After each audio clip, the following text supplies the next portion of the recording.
The snow didn't fall in Blackwood Creek. It descended like a burial shroud. By December 23rd, the town of Oak Haven, Vermont was already half buried.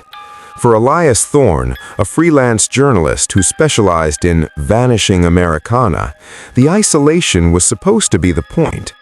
He had rented a remote cabin, a sprawling, drafty structure of cedar and glass, to finish his book on the dying towns of the Northeast. But as the sun dipped behind the jagged spine of the Green Mountains at 4 p.m., leaving the world in a bruised purple twilight, the silence felt less like peace and more like a held breath. Elias poured himself a black coffee, the steam curling into the cold air of the kitchen. The power had been flickering for an hour. In the rural U.S., a Christmas storm wasn't just a postcard aesthetic, it was a survival event. He checked his phone. No service. Classic, he muttered. He walked to the floor-to-ceiling window in the living room. The woods outside were a wall of black skeletons against the white ground. That's when he saw it. A figure was standing at the edge of the tree line. It wasn't moving. It was tall, unnaturally so, and draped in something heavy and dark. It stood perfectly still, perhaps 50 yards away, facing the cabin.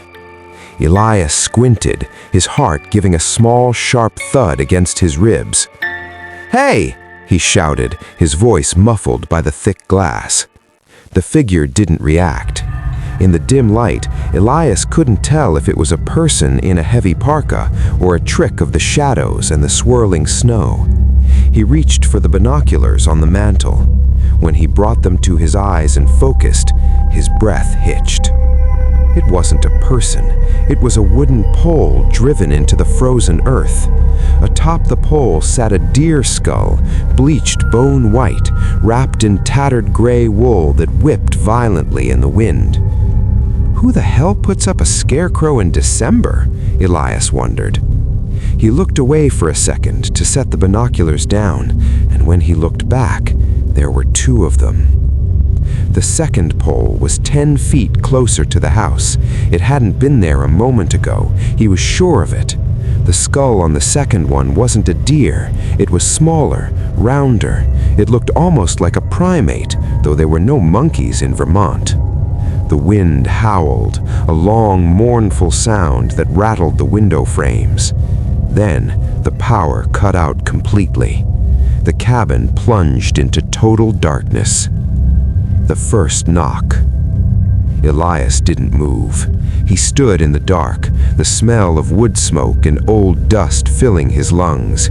He waited for his eyes to adjust, for the pale moonlight reflecting off the snow to provide some shape to the room. Thump. It wasn't a knock on the door. It was a heavy, wet sound from the roof, like a sack of meat being dropped onto the shingles. Thump, thump, thump. Something was walking up there. It moved with a rhythmic four-legged gait, heavy enough to make the ceiling beams groan. Elias grabbed his heavy-duty mag light from the kitchen counter and clicked it on. The beam of light cut through the dark, dancing over the taxidermy heads the cabin's owner had left on the walls. The sound on the roof stopped directly above him. Silence returned, heavier than before. Elias stood paralyzed, his light fixed on the ceiling. Then, a soft scraping sound began. It was the sound of metal on wood. Something was scratching at the chimney flue.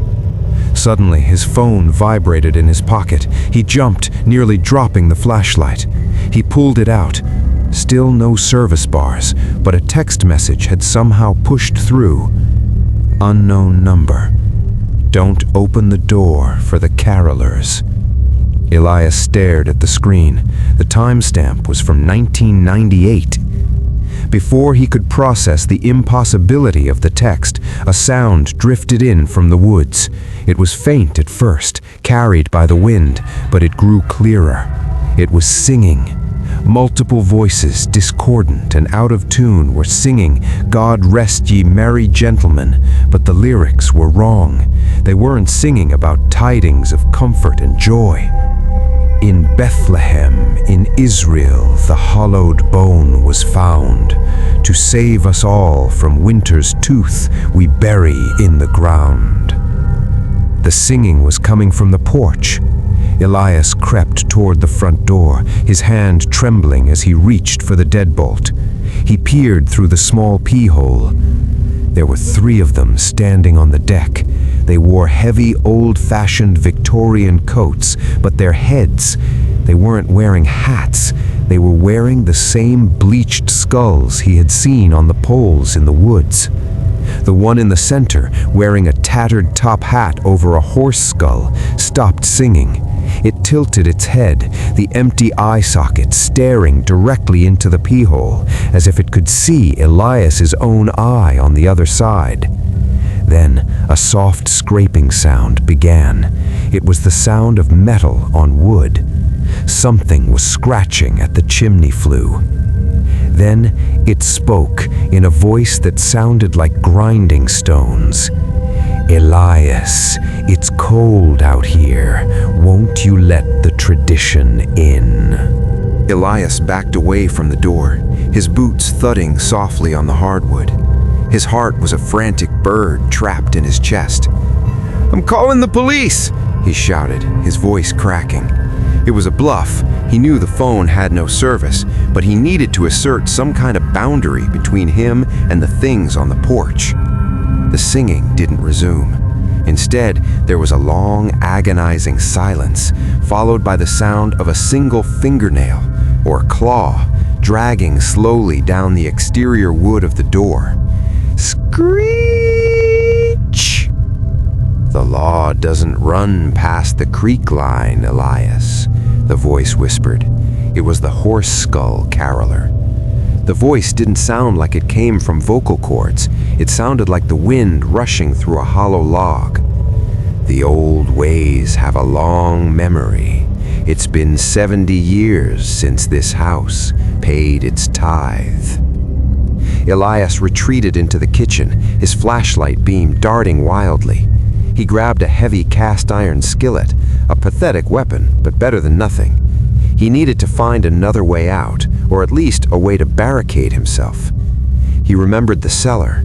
The owner had mentioned a reinforced storm cellar, accessible through a hatch in the pantry.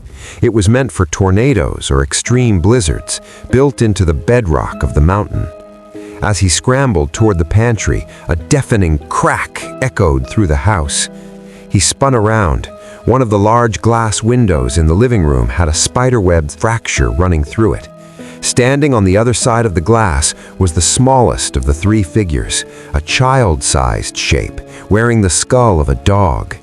It was holding a heavy, rusted railroad spike against the glass, preparing to strike again. Elias didn't wait. He dived into the pantry, shoved aside a sack of potatoes, and yanked open the heavy wooden floor hatch. He scrambled down the ladder just as he heard the sound of shattering glass upstairs. The freezing winter air rushed into the house through the broken pane, bringing with it the smell of rotting pine and old copper. The ledger in the dark. The cellar was freezing and smelled of damp earth. Elias slammed the hatch shut and threw the iron bolt. He was shrouded in total darkness until he clicked his maglite back on. The cellar wasn't just a storage space.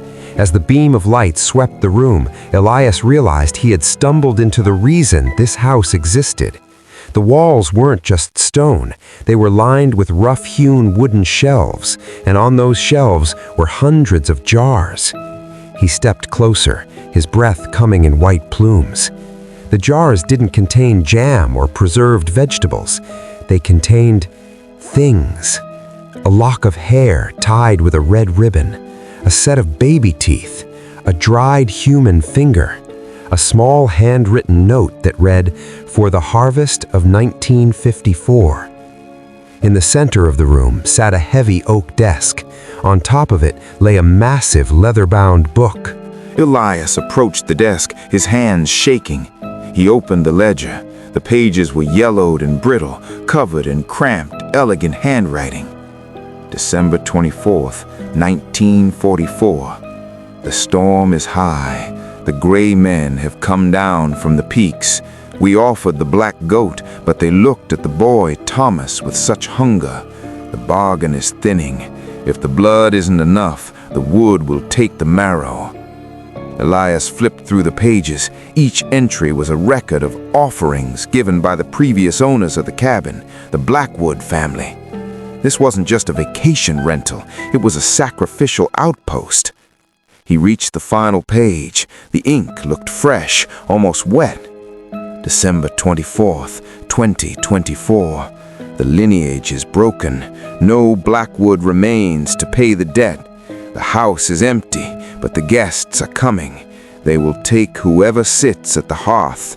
A proxy will suffice, provided they are afraid. Fear seasons the meat. A drop of cold sweat ran down Elias's neck. He looked at the date.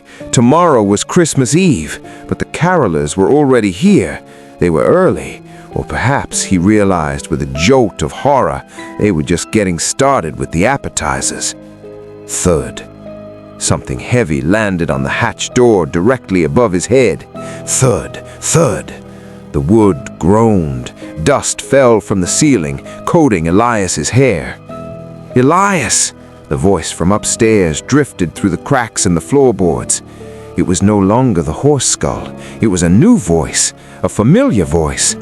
"Elias, honey, it's cold. Why did you lock the door?" Elias felt his blood turn to ice. It was his mother's voice, his mother who had passed away 3 years ago in a hospice bed in Chicago. "Open the hatch, Elias. I brought your favorites, gingerbread and cocoa. Don't be a difficult boy." The shadow in the corner. Elias backed away from the ladder, the flashlight beam shaking in his grip. "You're not her," he whispered. "You're not her." "We can be whoever we need to be," the voice replied, dropping the maternal warmth and returning to that horrific, grinding stone sound. "We are the echoes of the mountain. We are the winter that never ends." The hatch began to splinter. A long, pale finger, far too long to be human, poked through a crack in the wood. It was gray, the color of a corpse, and tipped with a black hooked nail. Elias turned, looking for any other exit. In the far corner of the cellar, behind a stack of old crates, he saw a narrow crawl space. It looked like an old coal chute or a ventilation tunnel. He lunged for it, shoving the crates aside. As he scrambled into the tight, dirt-walled tunnel, he heard the hatch above him explode into splinters. He didn't look back. He crawled on his stomach, the flashlight tucked under his chin, his shoulders scraping against the jagged rocks of the foundation. The tunnel sloped downward, deeper into the earth. He could hear them entering the cellar behind him. The sound of their footsteps was like dry leaves skittering on a grave. "Run, little proxy," the horse skull laughed. "The woods are waiting. We love a chase in the snow. It makes the heart pump so much better." Elias burst out of the other end of the tunnel, tumbling into a snowbank. He was outside, at the bottom of the ravine behind the house. The wind whipped his face, the cold biting deep into his lungs. He looked up at the cabin. The lights were still off, but every window was now glowing with a faint, sickly green luminescence. Figures were moving behind the glass, dozens of them. He had to get to his car. The Jeep was parked at the end of the long, winding driveway, nearly a quarter-mile away. He began to run, his boots sinking deep into the drifts. The forest around him felt alive. Every tree seemed to lean toward him, their frozen branches reaching out like skeletal fingers to snag his jacket. He reached the driveway, gasping for air. His Jeep was a white mound in the distance. He fumbled in his pocket for his keys, his fingers so numb he could barely feel them. Then he stopped dead. Arranged in a perfect circle around his jeep were 12 poles. On each pole sat a human skull, decorated with festive red tinsel and holly. And sitting on the hood of his car, calmly cleaning a long, jagged bone knife, was a figure in a red suit. But it wasn't Santa Claus. It was a towering, emaciated creature with antlers that branched out like a crown of thorns. Its skin was stretched tight over its ribs, and its eyes were two burning embers of spite. "The journey is long," the creature said, its voice a low vibration that Elias felt in his teeth. "And you haven't even had your dinner yet." Elias froze.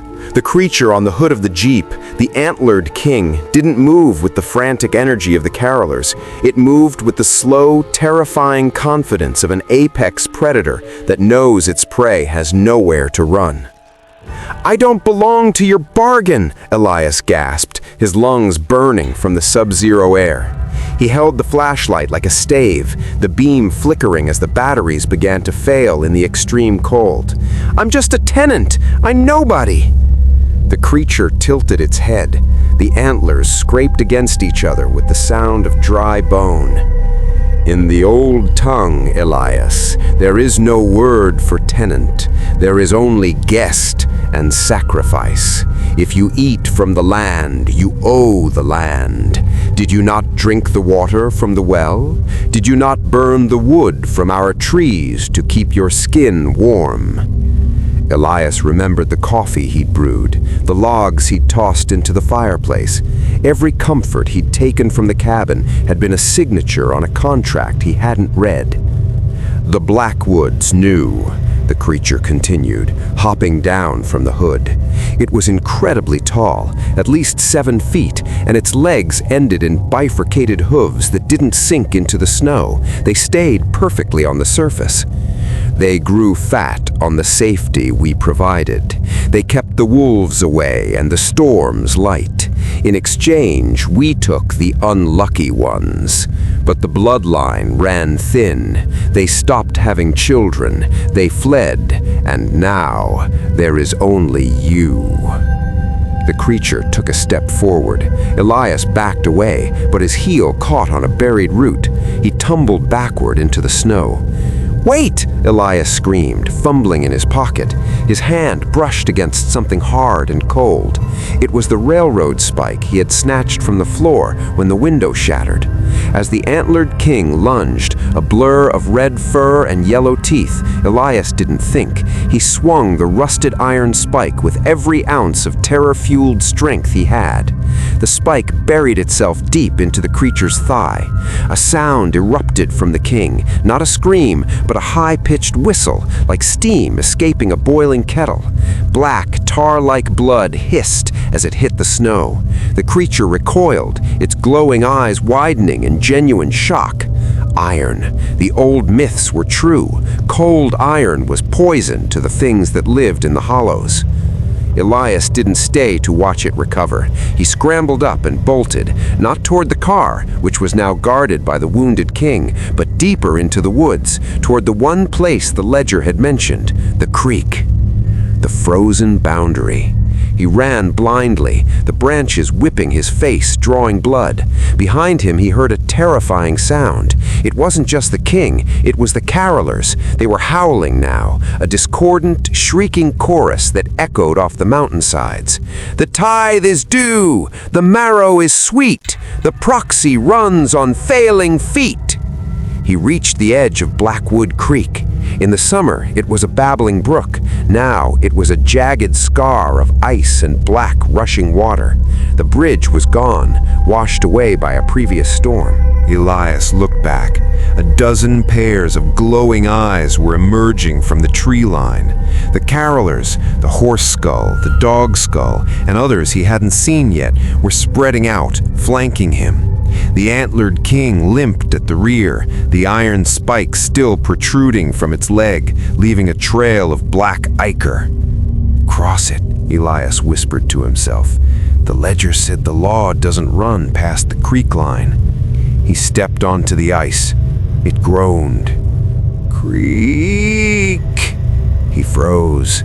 The water beneath was deep and fast. If he fell in, the cold would kill him in minutes. But if he stayed, the things with the skulls would do something far worse. He took another step, then another.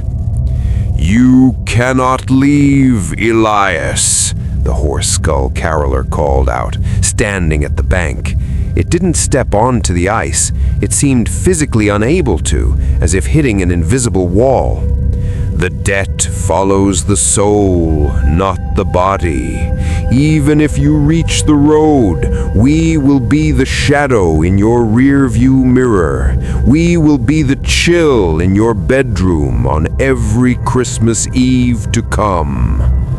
"I'll take my chances," Elias spat.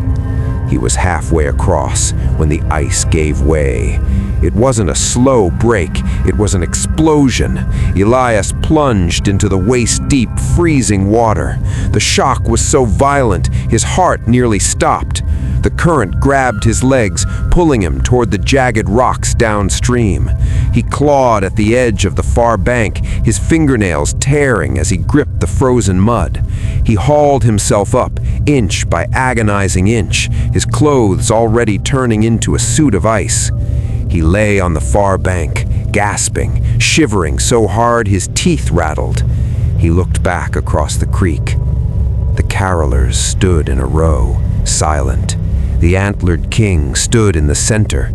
It reached down, pulled the iron spike from its leg with a grunt of pain, and held it up. The creature didn't look angry anymore. It looked patient.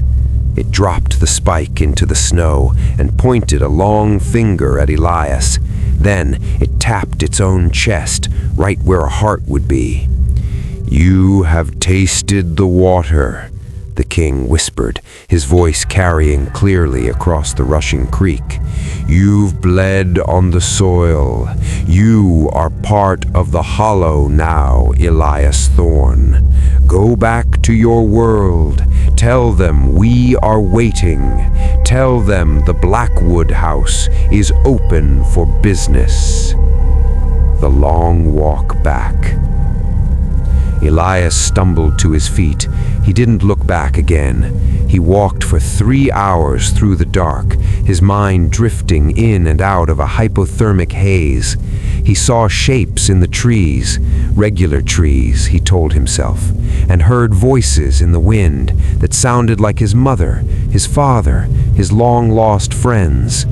Finally, he saw the salt-stained pavement of Route 9. A snowplow was rumbling in the distance, its yellow lights flashing like a beacon of sanity. He flagged it down. The driver, a burly man named Gus, pulled him into the warm cab, wrapped him in a wool blanket, and handed him a thermos of coffee. "Son, what the hell happened to you?" Gus asked, his eyes wide. "You look like you've been through a war." "I got lost," Elias managed to say, his voice a ghost of itself. "The cabin, the Blackwood cabin?" Gus stiffened. He went quiet for a long moment, then shifted the plow into gear. "Nobody's lived in that place since the 40s, kid. The town council condemned it years ago. They say the ground there is sour." "I rented it," Elias insisted. "I have the emails, the keys." Gus looked at him with a mixture of pity and dread. "Who'd you rent it from?" Elias pulled his wet, half-frozen phone from his pocket. The screen was cracked, but it flickered to life. He opened his inbox. The email from the property manager was there, but as he watched, the text began to change. The letters scrambled and reformatted themselves. The sender's name, M.R. Blackwood, shifted. It now read, "The Antlered King." The body of the email, which had contained directions and a door code, now contained only one sentence, repeated 1,000 times. "Welcome home, welcome home, welcome home." Elias returned to his apartment in Boston on Christmas Day. The city was a jarring contrast to the silence of Oak Haven. Here there were sirens, the hum of heaters, and the artificial glow of LED Christmas lights draped over brownstone railings. But the warmth didn't reach his bones. He sat in his living room, wrapped in 3 blankets, watching the steam rise from a bowl of soup he couldn't bring himself to eat. He tried to delete the emails, but his laptop would freeze every time he hovered over the trash icon. He tried to call the rental agency he thought he had used, only to find the number led to a disconnected line in a town that didn't exist. Every time he closed his eyes, he saw the deer skull. Every time the wind whistled through the gap in his window, he heard the discordant melody of God Rest Ye Merry Gentlemen. The first gift. On the morning of December 26th, Elias found a package outside his door.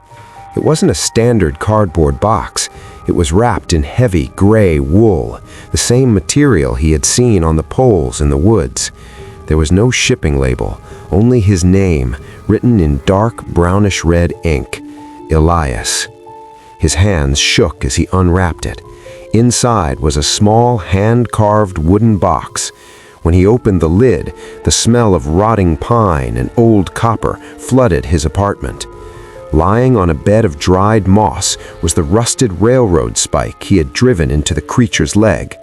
It was clean now, the black ichor gone, but it felt unnaturally heavy. Beneath the spike was a Polaroid photograph. It was a photo of Elias. He was sleeping, but the angle was impossible. It had been taken from inside his bedroom, looking down from the ceiling. In the corner of the frame, just barely visible in the shadows of his closet, was the tip of a gray skeletal finger. He dropped the box. "I crossed the creek," he whispered, his voice cracking. "I crossed the creek." But he remembered the king's words, "The debt follows the soul, not the body." The invasion of the ordinary. Over the next few days, the real world began to warp. Elias went to a local coffee shop to escape his apartment. As he waited in line, he looked at the barista, a girl he'd seen a dozen times. She smiled at him, but her teeth looked too numerous, too sharp. "Would you like a sprig of holly with that, Elias?" she asked. He didn't order. He backed out of the shop, his heart hammering. On the street, the festive decorations began to look like threats. The red ribbons on lampposts looked like arterial spray. The plastic reindeer on lawns seemed to turn their heads to watch him pass. He retreated to his apartment and barricaded the door. He pushed his dresser in front of the entrance and his desk against the window. He sat in the center of the room with the railroad spike in his palm, the iron cold against his palm. Then his phone chimed, a text from his sister, Sarah. "Hey, Elias, I know you were away for the holiday, but I'm coming up to Boston tonight. Found a great deal on an Airbnb right near your place. See you at 8? Elias felt a surge of pure, cold adrenaline. He tried to call her. No service. He tried to message her back. Message undelivered. He looked at the address she had sent in her previous text. His eyes blurred. The address wasn't for a Boston apartment. It was a set of GPS coordinates. He plugged them into his computer. The map zoomed out of the city, flying north, past the highways, past the small towns, deep into the green mountains of Vermont. The pin dropped directly onto the roof of the Blackwood cabin. Elias knew he couldn't let her go there. Sarah didn't know about the tithe. She didn't know about the gray men or the antlered king. To her, it was just a cozy cabin in the woods. He grabbed his coat and the iron spike. He didn't have a car. The Jeep was still at the end of that haunted driveway, so he ran to the North Station and caught the last bus heading toward Vermont. The bus was nearly empty. An old man sat in the back, wearing a heavy wool coat. He was humming a tune. "To save us all from winter's tooth, we bury in the ground." Elias didn't look back. He gripped the iron spike until his knuckles turned white. By the time the bus dropped him off at the edge of Oakhaven, the sun was already gone. The storm had returned, fiercer than before. The snow was a blinding wall of white. Elias began to trek up the mountain road, his body screaming in protest, his old frostbite wounds aching. He reached the driveway. His Jeep was still there, but it was no longer under a mound of snow. It had been cleaned. The windows were sparkling, and sitting in the driver's seat was a figure.